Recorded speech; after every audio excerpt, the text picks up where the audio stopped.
নারী এশিয়ান কাপে বাংলাদেশের প্রথমের সঙ্গে মিলি আক্তারের জন্যও ছিল সেটা আন্তর্জাতিক ফুটবলে অভিষেক ম্যাচ। চীনের বিপক্ষে ঐতিহাসিক ম্যাচে বাংলাদেশ ২-০ গোলে হারলেও কোটি কোটি ফুটবল প্রেমীর হৃদয় জয় করেছে। চীনের সামনে বাংলাদেশের প্রাচীর বনে যাওয়া মিলিকে নিয়ে অনেক আগে থেকেই পরিকল্পনা ছিল বলে জানিয়েছেন গোলরক্ষক কোচ মাসুদ আহমাদ।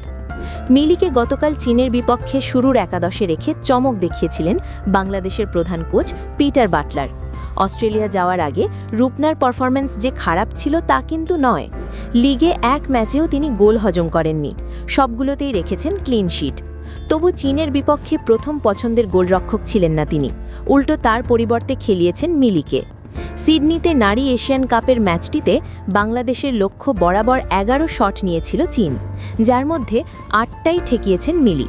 র্যাঙ্কিংয়ের ৯৫ ধাপ এগিয়ে থাকা দলের বিপক্ষে এমন পারফরম্যান্স দেখাবেন ১৯ বছর বয়সী গোলরক্ষক, তাও নিজের প্রথম ম্যাচে, একেবারেই অকল্পনীয়।